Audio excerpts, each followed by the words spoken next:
I thought losing my head chef job was the absolute worst thing that could happen to me, a punch to the gut that left me dizzy and panicked after 25 years in the game. But bless your heart, my son-in-law Marcus stepped in real quick to prove that rock bottom had a basement. He didn't just mock my decades of dedication and my soulful classic cooking as heavy, beige, and predictable. He used my desperation against me. He demanded I cater his big fancy influencer birthday party for free, promising exposure, while really just trying to humiliate me and save a couple $1,000s on hors d'oeuvres. Honey, I was so low, I almost said thank you. I was ready to swallow that pride and just fade away into the steam of a catering kitchen. But the look on that man's face when Julian Hayes, a boy I once taught how to hold a whisk back when he was broke and ready to quit culinary school, now a world-famous James Beard-winning celebrity chef, walked through that door, smelled my food, and offered me the keys to his new flagship restaurant right then and there, that moment of sweet, delicious, earned triumph was better, clearer, and more satisfying than any Michelin star I could have ever chased. My life, before all this ugliness started, was a well-seasoned dream. It wasn't flashy, but it was solid, dependable, and full of flavor. For 15 years, I had been the head chef at The Hearth, a beautiful, established restaurant downtown. We weren't trying to chase trends. We were serving heritage. My menu was built on the deep, rich foundation of Southern cooking, elevated, the kind of food that whispers comfort and screams history. My smoked chicken was famous. My mac and cheese, made with 3 cheeses and a perfect velvety bechamel, was legendary. People came back year after year because my kitchen didn't just feed your stomach, it fed your soul. That stability meant everything. I owned my modest house, I had a good retirement fund started, and I had the respect of my entire staff and the city's food critics. I was Chef Hayes. That name meant something. I had arrived, not in a blaze of celebrity, but in the steady, warm glow of excellence. I loved my routine. Waking up before dawn, the quiet hum of the restaurant before the morning rush, the feel of the cool steel prep table under my hands. I knew every nick and scratch on my favorite wooden cutting board. I knew exactly how long to sweat the onions for the stock. This wasn't just a job. It was my craft, my art, and frankly, my identity. The trouble started, as it always does, with money and change. The Hearth was an independent place, but the elderly family who owned it finally decided to sell. They sold to a large, faceless hospitality conglomerate. You know the kind. They buy history and try to spin it into a quick, trendy profit. The new regional director, a young man who looked like he'd never seen a piece of cast iron in his life, came in with a clipboard and buzzwords. "Chef Hayes," he said, tapping his pen on a sheet of paper full of metrics I didn't understand. "We appreciate your legacy, but we need to pivot. The market demands fusion. We need microgreens, deconstructed dishes, minimalist plates. Your style, while charming, is simply too heavy, too dated. We're moving the concept into modern global street food fusion tapas. We'll be letting you go." Just like that. 25 years of dedication gone in one sterile sentence. My final day was agonizing. Walking out, watching them immediately start stripping the kitchen of the deep fryer and the huge smoker I'd used for years, replacing them with sous vide machines and induction burners, felt like watching them perform open-heart surgery on my life. I drove home that evening, the weight of the city pressing down on me, the pit of anxiety tightening in my stomach. I was 55 years old, staring at a stack of severance papers, and suddenly, the bank account looked a whole lot smaller than it had just days before. The fear wasn't about being unable to cook. The fear was that the world had decided the way I cooked was irrelevant. The financial pressure was immediate. Bills don't care about your legacy. I started applying everywhere. Executive chef roles wanted people under 40 with experience in molecular gastronomy. Sous chef roles, which felt humiliating enough, saw my head chef title and worried I'd be bored or too expensive. The rejection started piling up, each email subject line a little jab in the ribs. This brings me to Marcus. Marcus is married to my sweet if sometimes naive daughter, Chloe. Marcus doesn't cook.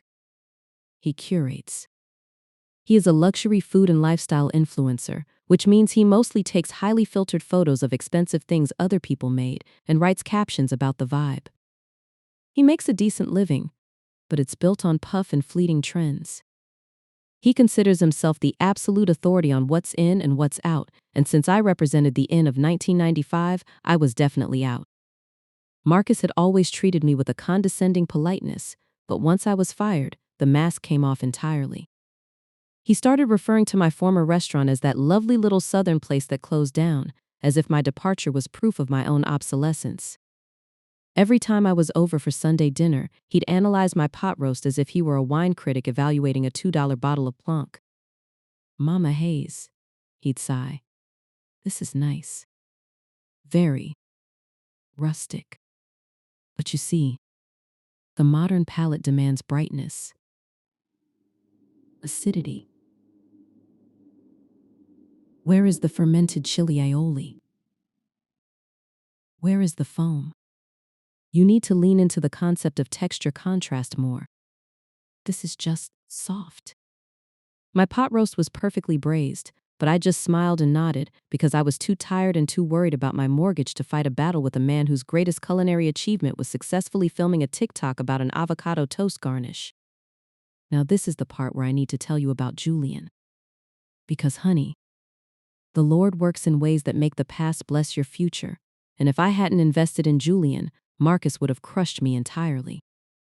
About 15 years ago, before I got the head chef title but while I was still running the kitchen and teaching part-time at the local community culinary school, I met Julian Hayes. Not the same last name, just a lovely coincidence. Julian was different. He was maybe 20, fresh out of foster care, determined but desperately poor.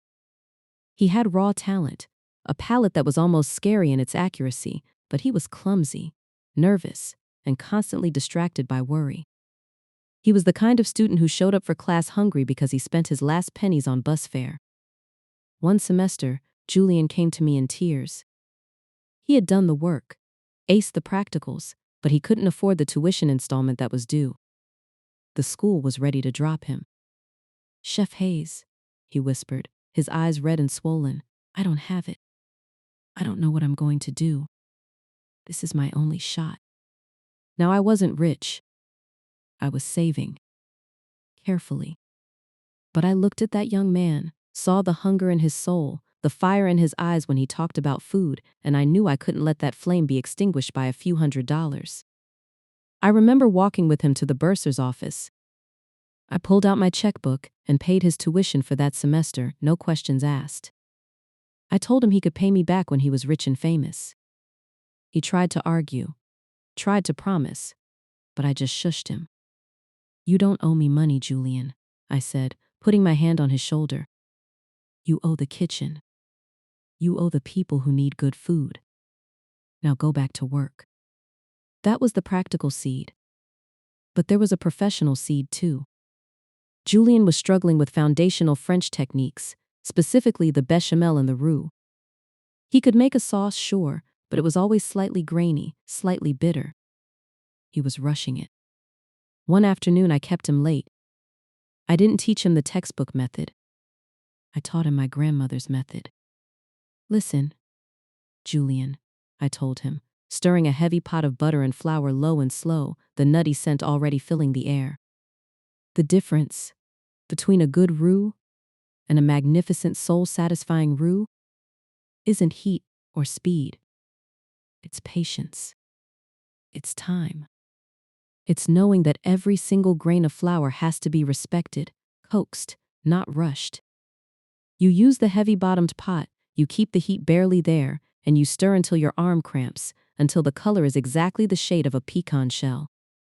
You breathe into it. This isn't just fat and flour. This is the beginning of everything good. We spent 2 hours on that one technique. He finally got it. The roux he produced was silky, deep golden brown and tasted like pure velvet. He went on to ace that semester and graduated top of his class. He left, promising to stay in touch, and then, as often happens, life happened. He moved to New York, worked his way up, and his star exploded. Every now and then I'd catch a glimpse of him on a glossy magazine cover or a Food Network show, now known simply as Chef Julian Hayes. I was always proud, but he was a memory, a story I'd tell my staff sometimes. A forgotten connection, a planted seed long ago. Then came the dark days of Act 3. I was running out of savings. The interviews were brutal. I was feeling old, irrelevant, and frankly, terrified. Chloe, my daughter, saw me sinking. She's a good girl, but she lives under Marcus's shadow of trendiness. She suggested I take a catering gig. Mom, why don't you just talk to Marcus? He knows all the high-end people. Maybe he can get you a small party, just to get your name back out there. The idea felt like chewing glass, but the thought of missing a mortgage payment felt worse. I needed money. I needed work. Marcus's 35th birthday was coming up, a huge affair he was calling his annual Tastemaker Gala. He had already been promoting it on his socials for weeks, talking about the exclusive guest list of industry pioneers and luxury brand ambassadors. It was going to be held at a trendy loft space he'd rented. I found Marcus in the living room, sprawled on the sectional, scrolling through his phone, ignoring Chloe who was trying to fold laundry. I took a deep breath. Marcus? Can I talk to you for a second? He didn't look up immediately. Sure, Mama Hayes. Is this about that casserole dish you left here? Because frankly, the design is competing with the minimalism of the room. I ignored the jab. No. I saw you're planning your gala. Look, I'm between roles right now. I have decades of catering experience for large events. My food is excellent, and I'm very efficient. I know you usually hire those expensive downtown firms, but I could put together a spectacular spread for you. We could discuss a rate that works for both of us. I waited, my heart pounding like a drum against my ribs. He finally put his phone down, not with a quick movement, but with a slow, theatrical sigh. He tilted his head, giving me a look that was a perfect blend of pity and utter contempt. Mama Hayes. You're adorable, he drawled, his voice dripping with condescension. But we need to be realistic. This isn't a church picnic. This is my brand event. My audience expects cutting-edge experimental cuisine, think edible dust, smoke bubbles, things that look like stones but taste like passion fruit. Your food, bless its heart, is honest. It's comforting. It's beige. He paused, letting the word beige hang in the air like an insult. And, he continued, leaning forward with a cruel glint in his eye, frankly, this party is being sponsored by 2 major brands.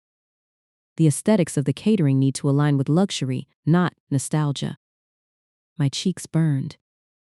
My food is luxury. It's quality. My technique is classic French refined through Southern heritage. He cut me off with a wave of his hand. Stop. Look, I know you need work. You're desperate, right? I can see the fear in your eyes, and honestly, it's not a good look for the Hearth brand you're trying to sell. But here's the deal. I can't pay you. Absolutely not. The budget is fixed for the real vendors. My stomach dropped. You want me to cater your event for free? For exposure, he corrected, emphasizing the word like it was a gold bar. Think of the guest list. Influencers, brand managers, trend forecasters. You can use my kitchen, cook your little classic dishes, but I need you to do 2 things. 1. I need it to be free, because your food is not my main attraction, it's a filler. And 2. I need you to stay in the back. No interaction with the guests. I can't have people asking if you're the family cook. You're simply the service staff, providing sustenance. This is a massive opportunity for someone like you, Mama Hayes. An opportunity to get back in the game, even if it's just the minor leagues. That was the villain's monologue. It wasn't just rejection. It was an explanation of why I was worthless in his eyes. He saw my skill as a commodity he could exploit for free, and my desperation as a tool to control me. He wasn't doing me a favor. He was asserting his superiority, using my connection to his wife to humiliate the successful woman I used to be. "Your era is over, Mama," he whispered, a smile playing on his lips, truly believing his own hype. "This party is currency. I am the currency now. You want back in the game? You need my brand of cool. Your old school stuff is only good as a free, cheap backdrop to my genius. I'm doing you a favor, keeping you relevant. You'll take it, won't you? Because what else are you going to do? Go back to flipping burgers?" I stood there, feeling the full, crushing weight of my failure. He was right about one thing. I was desperate. I was scared. If I didn't take this, what would I tell Chloe? What would I tell the bank? I had to choose between my dignity and my solvency. And shamefully, humiliatingly, I chose the catering gig. "Fine, Marcus," I heard myself say, the words thin and sharp like broken glass. "I'll do it. But I'm cooking my food, and I expect you to provide the raw ingredients." He grinned, the victor. "Done. You're a lifesaver, Mama Hayes. Now, if you'll excuse me, I have to go vet the champagne pairings." That night, I cried into my pillow for the first time since the firing. Not just sadness, but the raw, scalding heat of pure humiliation. I was going to cook my heart out for a thankless audience, for the son-in-law who thought I was a joke, all for the meager hope that one person, one single person, would see my plate and recognize the talent behind the beige. The catering day arrived, Act 4, and it was my rock bottom. Marcus's rented loft was high-ceilinged and aggressively modern. It felt cold, impersonal. I was relegated to the small residential kitchen in the back. Marcus had been very clear. The main party space, full of neon art and branded banners, was his domain. The kitchen was mine, and I was to be invisible. I started working at 10 a.m., alone. Chloe had tried to help set up, but Marcus shooed her out, needing her to check on the interactive photo booth concept.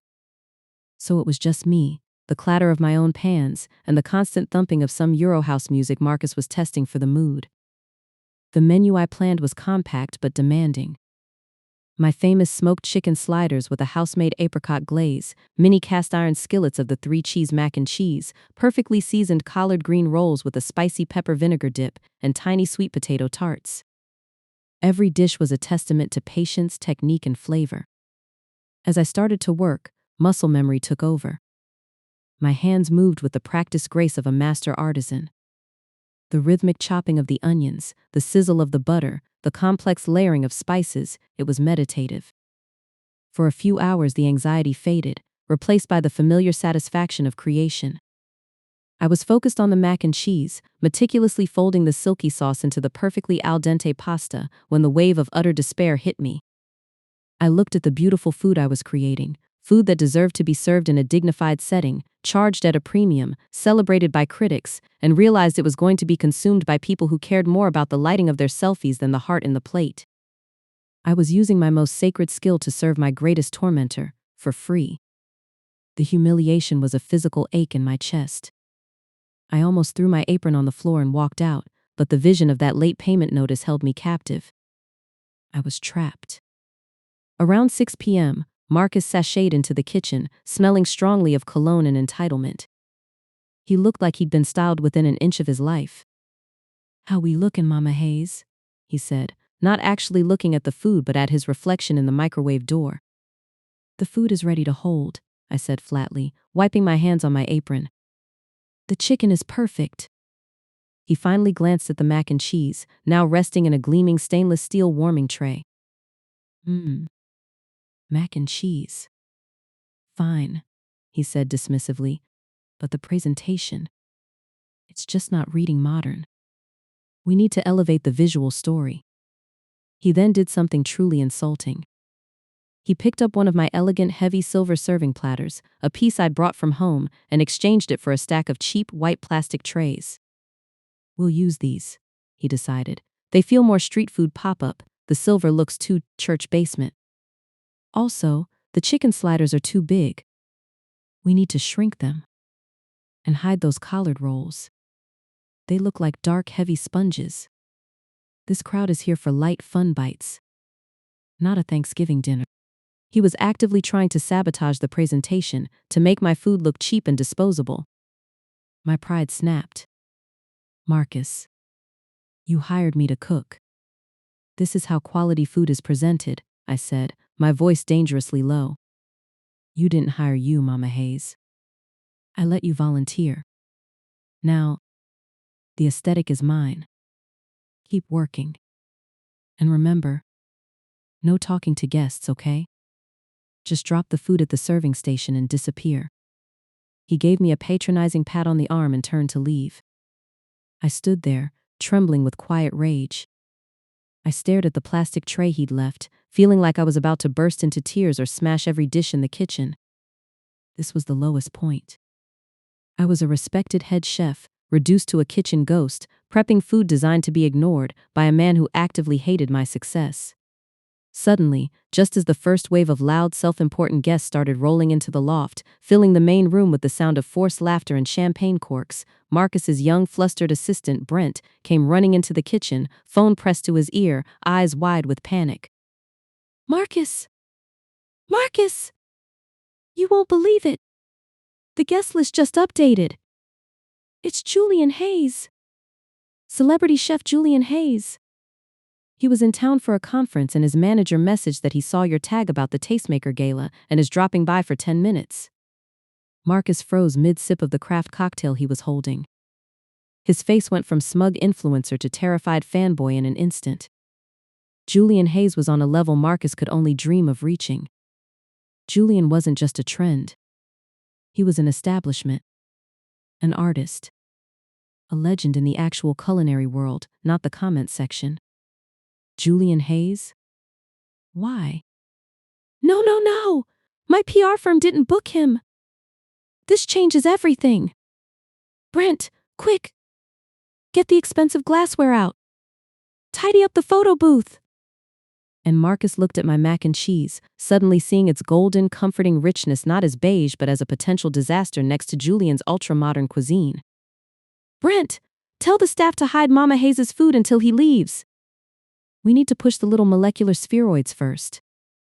But before Brent could even nod, the kitchen door swung open again. It wasn't the main door, but the back service entrance that opened directly near the buffet setup. And there he was. Julian Hayes. Taller, sharper, and radiating a quiet confidence that filled the room instantly. He wasn't dressed like a flashy celebrity. He wore expensive, impeccably tailored casual clothes. He was holding a small, thoughtful gift bag. He stopped, not because he saw Marcus, but because he stopped dead, inhaling deeply.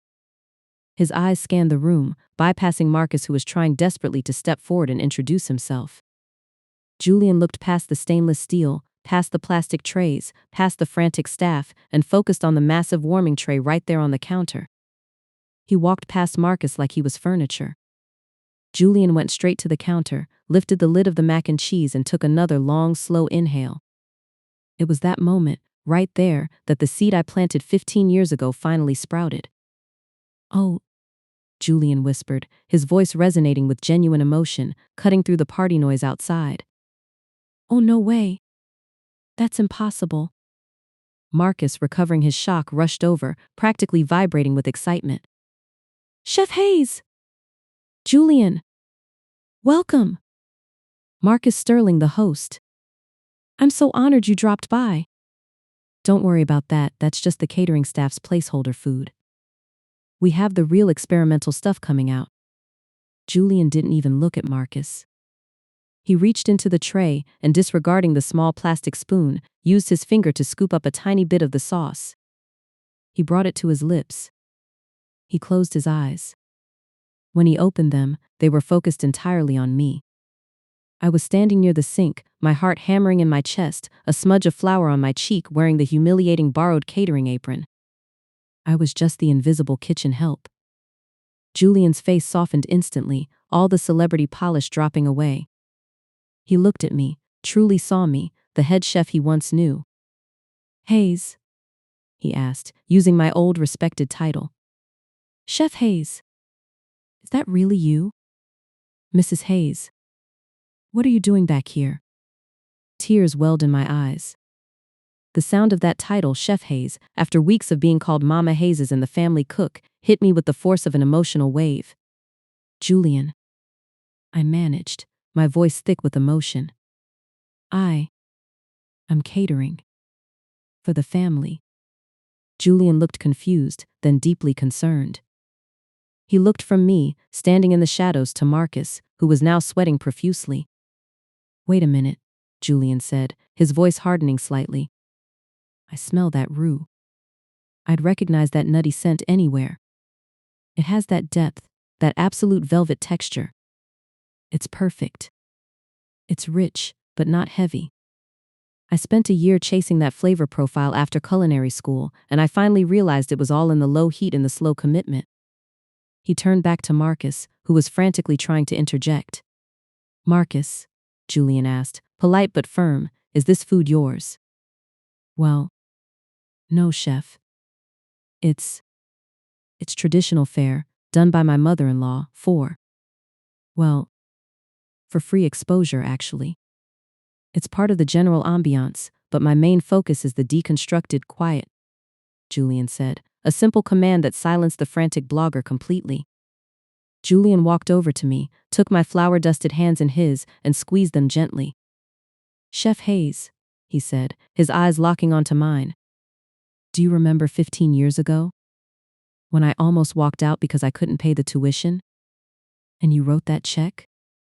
You told me I owed the kitchen, not you. I nodded, swallowing the lump in my throat. And do you remember showing me how to handle the roux? The pecan shell color? The patience? I use that technique, your technique, in every single sauce I create today, chef. It's the cornerstone of my entire philosophy. I tell that story constantly. You didn't just teach me a technique. You taught me respect for the foundations. He turned, facing Marcus and the handful of guests who had drifted into the doorway, drawn by the sudden tension. The greatest tragedy in this industry, Julian announced, his voice carrying authority, is when people who chase trends disrespect the masters who built the foundations. The person who made this food is one of the greatest technical chefs I have ever known. She is the reason I am standing here today. And she is currently serving it in a plastic tray, for free, while being told it's too beige for a party whose host is still using sponsored captions to pay his rent. Marcus looked like he was about to faint. He tried to speak. Julian. That's not fair, she said. She was happy to help. Julian ignored him entirely and addressed me again, the offer sharp and immediate, a perfect slice of fate. Chef Hayes. I'm opening my flagship restaurant in the city next month, the one I've been calling The Harvest. It's going to be my tribute to soulful, perfected cuisine, the kind of food that lasts longer than a 2-day viral trend. I haven't hired a head chef yet, because I wanted someone with heritage, integrity, and absolute mastery of flavor. Someone who knows when to be quiet and when to let the ingredients speak. He paused, letting the silence hang heavy, broken only by the muffled party music outside. I need you to run it. Complete creative control over the menu. Full benefits. I'll pay you 3 times what you were making at the Hearth. It's yours. Will you be my partner in this, chef? I was paralyzed. The heat of the kitchen, the smell of my own beautiful food, the crushing weight of Marcus's earlier cruelty, and now, this impossible, unbelievable salvation. It was a dizzying rush of emotion. I looked at Julian, seeing the genuine gratitude and respect in his eyes, a respect Marcus had never once afforded me.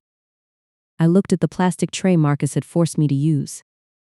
And then, I looked at Marcus. Marcus's face was a masterpiece of pure horror. He was seeing his entire brand, his entire superficial empire crumble in the eyes of his idol. He realized that in his arrogance, he had tried to step on a woman who was the cherished mentor of a culinary icon. The sheer magnitude of his mistake hit him. I smiled, a slow, deep, satisfying smile that came from the core of my soul. I felt the resilience rising, the Chef Hayes persona reasserting itself. Julian, I said, my voice steady now, ringing with purpose. I accept. I would be honored to run the harvest. The congratulations started immediately. Julian was beaming, shaking my hand warmly. He was already talking logistics, about the kitchen layout, about the vision for the menu, and all of it was music to my ears, real professional talk about real lasting food.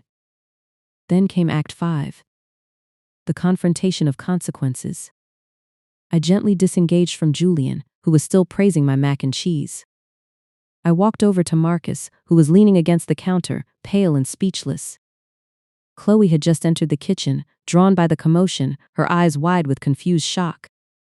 I didn't yell. I didn't gloat. I didn't even raise my voice. I spoke to him calmly, intimately, the way you talk to a child who has just broken a treasured heirloom. Marcus, I said, looking him straight in his panicked eyes. You called my cooking dated. You said it was only good for a cheap backdrop. You demanded I work for exposure in your little pond of transient social media flash. I paused, and then I delivered the receipt, the undeniable truth that revealed the full extent of what he had lost and the mistake he had made.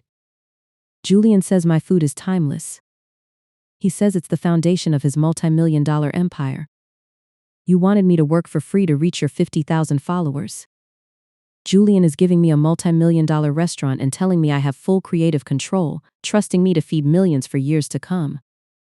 I let that sink in. The biggest mistake you made today wasn't disrespecting me, Marcus. It was disrespecting skill. It was thinking that genuine, hard-earned talent ever needs to beg for a spot at the table. You value quick trends and flashy names. Julian values heritage and mastery. You chose to insult and exploit me. Julian chose to elevate and honor me. I glanced at the plastic tray he had forced me to use. Now, if you'll excuse me, I need to go. I have a new restaurant to design. And I promise you, when the harvest opens, your reservation is going to be incredibly difficult to secure. I took off the borrowed catering apron, tossing it onto the ugly plastic tray. It was the most satisfying act of shedding I have ever performed. I walked toward the door, feeling lighter, taller, and immeasurably more powerful than I had in months. Chloe rushed to me, tears streaming down her face. Mom! Oh my God! I'm so sorry, I had no idea he was treating you like this. It's all right, baby, I said, hugging her tightly. Your mother is going back to work. Real work. Don't worry about Marcus. He has his trends to chase. I have my future to cook. Julian, still the gentleman, grabbed my arm as we walked past the bewildered guests who were now whispering about the head chef revelation. I'll have my driver take you home, chef. We'll start planning tomorrow. As I stepped out of the cold, trendy loft and into the warm evening air, I glanced back one last time. Marcus was still standing in the kitchen doorway, staring down at the plastic tray, utterly defeated. His tastemaker gala was ruined, not by fire or failure, but by the quiet arrival of genuine success that exposed his superficiality. That night was the end of a nightmare, and the start of a beautiful, earned dream. I realized that the people who see you for who you are, who recognize the depth and quality of your quiet work, will always be the ones who elevate you. The world of social media influence and temporary fame is built on sand, but the foundation of honest, perfected skill? That is built on a slow-cooked, deeply flavored bedrock of a roux. And that, honey, is timeless. Now I look back and I see how it all had to happen. I had to lose the old job to be available for the impossible new one. I had to be humbled by Marcus's cruelty so that Julian's kindness felt like a miracle. It was a harvest, exactly as Julian named his restaurant, a yield from a seed of generosity I'd planted years before, when I had no idea that helping a struggling boy would someday save my entire future. Never underestimate the power of being good when you can, because you never know which young person you help today will turn into the key to your salvation tomorrow. The universe keeps receipts, baby, and they are always paid out in full. And that's my story. It's a testament to skill, to the power of a good foundation, and to the fact that when you're standing in the light of your own earned success, the noise of the haters just sounds like a distant, irrelevant buzz. I hope hearing this gives you a little fire, a little push. Have you ever had a moment where an act of kindness you'd long forgotten came back to save you? Or maybe you're facing your own Marcus right now, telling you your passion is dated. Don't you believe them? If you've got that deep, patient rue in your soul, your time is coming. I want to know about it. Drop a comment below and tell me your story of resilience and how your past kindness turned into your future triumph. And don't forget to like this video, subscribe for more real stories, and share it with someone who needs a little reminder that true quality always rises to the top. Keep cooking, keep building, and never ever work for free exposure.